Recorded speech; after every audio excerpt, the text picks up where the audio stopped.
Hey guys so ख़त्म कर लिया हमने मोल कॉन्सेप्ट क्वेश्चंस भी मैंने आपके साथ डिस्कस कर लिए खूब सारे। अब आज बारी है कि एक क्विक सी रिवीजन करते हैं मोल कॉन्सेप्ट की, और दूसरा कि कौन से मिस्टेक्स हम लोग करते हैं while doing the questions of mole concept. So the most common mistakes which we generally do जब हम लोग एमसीक्यूज करते हैं, आता सब कुछ है but then we are not very very careful while doing the questions. तो ये सारे ट्रिक्स और ये सारे टिप्स आपने याद रखने हैं। So let's begin today's class. आज की जो हमारी क्लास है that is mole concept, the most common mistakes. उससे पहले I would like to revise the mole concept एक बारी, कि क्या क्या हम लोगों ने पूरा का पूरा इस वाले चैप्टर में और यहाँ इस वाले टॉपिक्स में हमने करा है, राइट। तो मोल कॉन्सेप्ट जो होता है, फर्स्ट ऑफ ऑल आपको पता है कि मोल क्या है। So one mole that is equal to how much? 1 mole, that is equal to 6.02 into 10 raised to power 23 entities. Now, what are these entities? These entities can be atoms, they can be molecules, they can be ions, they can be electrons, right? तो जो मोल है वो एक, याद रखो, counting unit है and not mass.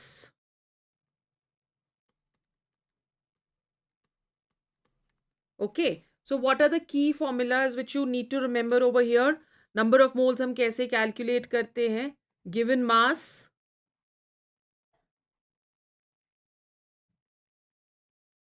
upon molar mass,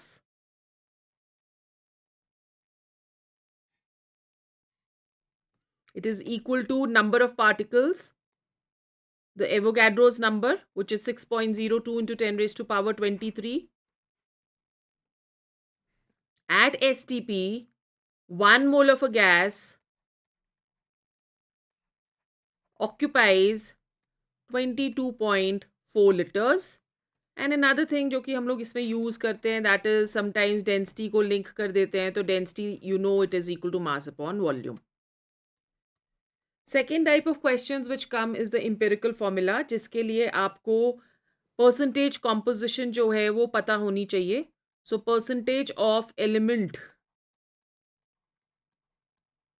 कैसे find करेंगे हम? That is equal to mass of element in 1 mole upon molar mass of the compound. Then empirical formula और मॉलिक्यूलर फॉर्मूला क्या हुआ? empirical formula is the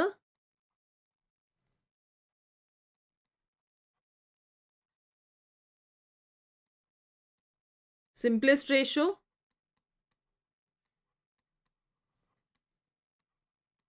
तो आपने देखा कि किस तरह के क्वेश्चंस इसमें से आते हैं। जो पिछला वाला, जिन्होंने इसका वीडियो नहीं देखा है प्लेलिस्ट में, प्लीज उसको एक बारी देखो, तो आपको पता चलेगा कि कैसे लिंक करे जाते हैं questions while you are doing the mole concept. तो molecular formula is the actual formula,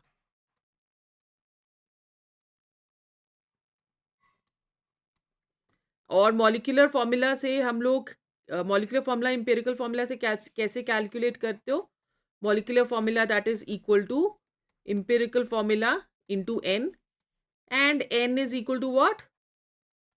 Molecular formula mass upon empirical formula mass.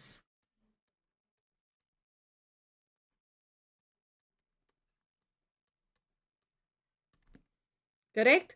फिर उसके बाद एक और जो क्वेश्चन हमें आ सकता है, that is the limiting reagent.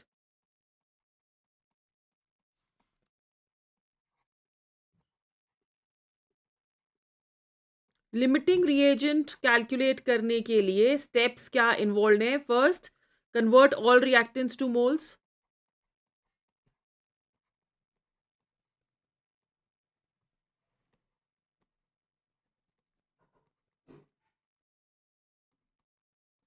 Second, third, जो स्मॉलर वैल्यू होती है that is the limiting reagent. फिर गैशियस मोल कॉन्सेप्ट के लिए आपको गैस इक्वेशन यूज करनी है, क्योंकि स्टेट्स ऑफ मैटर हट गया आपके सिलेबस से। तो स्टिल अगर कोई क्वेश्चन आपको गैशियस मोल कॉन्सेप्ट का आ जाए तो आइडियल गैस इक्वेशन आपने यूज करनी है।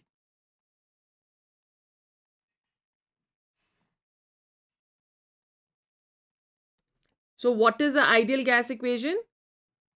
PV is equal to nRT. Remember units. Units consistent होने चाहिए. So P का unit atmosphere, V का unit liter और T का unit Kelvin. Okay. Now, what are the common mistakes which we generally make while we are doing the questions?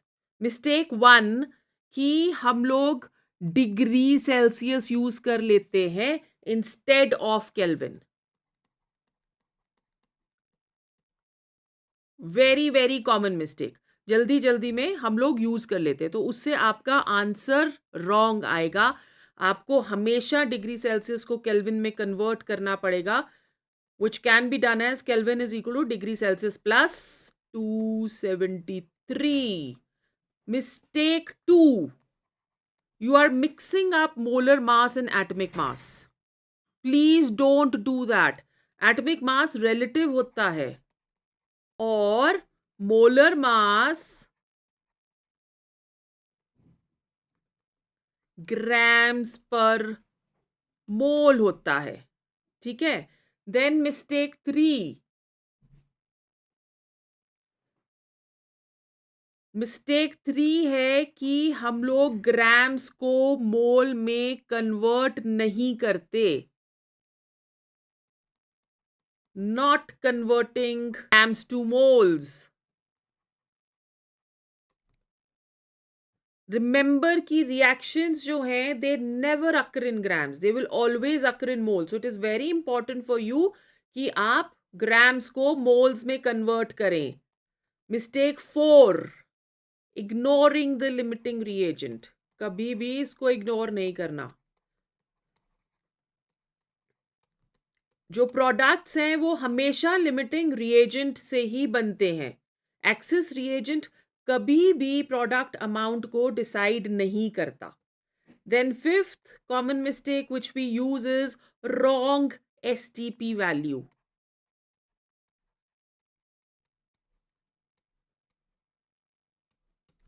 Okay, तो आपको हमेशा litre per मोल में क्या वैल्यू यूज करनी है?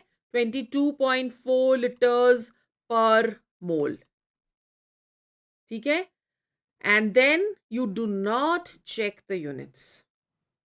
So ज़्यादातर जो calculations errors होते हैं they are unit errors.